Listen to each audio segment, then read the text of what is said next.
Hi good evening to all. అందరికి నమస్కారం. నేను సురేష్, మీ బద్వేల్ పిల్లోడు. శ్రీ మహాలక్ష్మి గోదాదేవి సమేత శ్రీ వెంకటేశ్వర స్వామి వారి యొక్క దశమ వార్షికోత్సవ మహోత్సవం కారణంగా కడప జిల్లా బద్వేల్ పట్టణ సిద్ధవటం రోడ్డు ఫైర్ ఆఫీస్ వెనక పక్క ఉన్నటువంటి యొక్క గుడినందు దశమ వార్షికోత్సవ బ్రహ్మోత్సవాల్లో భాగంగా ఈ నెల 18వ తేదీ నుంచి 23వ తేదీ వరకు స్వామివారి యొక్క బ్రహ్మోత్సవ కార్యక్రమాలు ఎంతో అద్భుతంగా జరుగుతున్నాయి. కలియుగ ప్రత్యక్ష దైవంగా భావించి అవతరించిన శ్రీ వెంకటేశ్వరుడు సాక్షాత్తు ఆ వైకుంఠనాథుడైన శ్రీ మహావిష్ణువు అని బ్రహ్మాండ పురాణం ద్వారా మనకు తెలుస్తోంది. వైకుంఠంలో స్వామి నిత్యం పవలించి ఉండే శేషతల్పం ఆ స్వామితో పాటే భువికి దిగి వచ్చిందని విశ్వాసం. అందుకే స్వామివారు తొలి రోజు శేషవాహనంపై ఊరేగుతాడు. నిరంతరం ఆ శ్రీనివాసుని సేవలో తరించే ఆదిశేషువునే బ్రహ్మోత్సవాల్లో తొలి వాహనంగా చేసుకోవడం భగవంతుని కరుణాముద్రకు తార్కాణం. అందుకే పద కవితామహుడు అన్నమయ్య తన కీర్తనల్లో తిరుమల కొండలను 10,000 శేషుల పడగల మయమని వర్ణిస్తాడు. శేషవాహన సేవలో విశేషం ఏమిటంటే స్వామివారు కొలువు తీరింది శేషాద్రి, ధరించేది శేషవస్త్రం, ఆయన పాన్పు శేషుడు. అందుకే ఉత్సవాలలో శేషుడికి అత్యంత ప్రాధాన్యమిస్తూ తొలి రోజు ఆ వాహనం మీద ఊరేగిస్తారని పండితులు మనతో చెబుతున్నారు.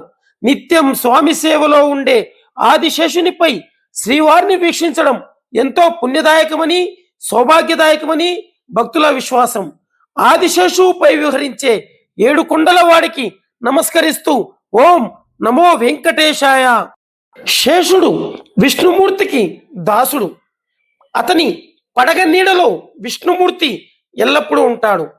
చాలా మందికి తెలియంది ఏంటంటే శేషవాహనం మీద ఆ యొక్క కలియుగ ప్రత్యక్ష దైవమైనటువంటి వెంకటేశ్వర స్వామిని దర్శించుకుంటే నాగదోషాలు తొలగిపోతాయని నమ్ముతారు. ముఖ్యంగా వివాహం మరియు సంతానం కోసం ఎదురు చూసేవారు ఈ వాహన దర్శనం చేసుకుంటే శుభ ఫలితాలు పొందుతారని మన పూర్వీకులు మనతో ఎప్పుడు చెప్తూ ఉంటారు. ఇవాల్టి రోజున ఈ యొక్క బ్రహ్మోత్సవాల్లో మొదటి రోజు శేషవాహనంపై స్వామివారిని ఊరేగిస్తున్నారు. ఇది బ్రహ్మోత్సవాల ప్రారంభాన్ని సూచిస్తూ ఉంటుంది. మనం చూడొచ్చు ఇవాల్టి రోజున ఈ యొక్క బ్రహ్మోత్సవాలలో భాగంగా శ్రీకృష్ణ కోలాటం మాస్టర్ వెంకీ గారి ఆధ్వర్యంలో ఇవాల్టి రోజున మనం అద్భుతమైనటువంటి కొన్ని అనివార్య కారణాల వల్ల ఈ యొక్క సాంగ్ ప్లే చేయలేకపోతున్నాం. శ్రీకృష్ణ కోలాటం మాస్టర్ వెంకీ గారి ఆధ్వర్యంలో చిన్న పిల్లలు పెద్దలు సైతం ఎంతో ఉత్సాహంగా ఈ యొక్క కోలాటం ఆలయ ట్రస్టు వ్యవస్థాపకులు శ్రీ వల్లెంకొండు వెంకటరమణ గారి ఆధ్వర్యంలో ఇవాల్టి రోజున ఈ యొక్క బ్రహ్మోత్సవాలు ఎంతో ఘనంగా జరుగుతున్నాయి. ప్రధాన పురోహితులు వీరేశాచార్య వారు మనతో ఉన్నారు. స్వామి చెప్పండి యొక్క కార్యక్రమం గురించి. జై శ్రీరామ్, జై శ్రీమన్నారాయణ. ఋతౌతు నారసింహస్య ప్రేదాయాం రఘునందనః ద్వాపరే వాసుదేవంచ కలౌ శ్రీ వెంకటేశ్వరః త్వమస్మిన్ కార్యనిర్యోగే ప్రమాణం హరిసత్తమ హనుమానయత్నమాస్థాయు దుఃఖక్షయకరో భవ.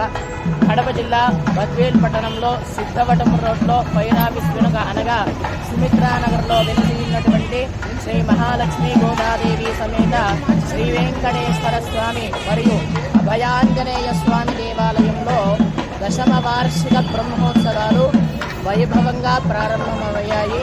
అలాగే రెండవ రోజు సాయంత్రము శేషవాహనం పైన శ్రీ మహాలక్ష్మి గోదాదేవి సమేతుడైనటువంటి శ్రీ వెంకటేశ్వర స్వామి గురువీధులలో దర్శనమిస్తున్నారు.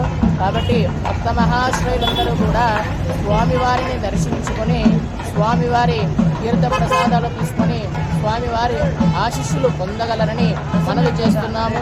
అలాగే శేషవాహనంపై 21వ తారీఖు శనివారం ఉదయం 6:30 గంటలకు చతుస్థానార్చన, అలాగే 9:30 గంటలకు మహావైభవోపేతంగా 5గురు వేద పండితులచే కళ్యాణ మహోత్సవము వైభవోపేతంగా జరుగుతుంది. ఆ కళ్యాణ మహోత్సవంలో భక్త మహాశ్రయులందరూ కూడా పాల్గొని స్వామివారి దివ్య ఆశీస్సులు పొందాలని మనవి చేస్తున్నాము.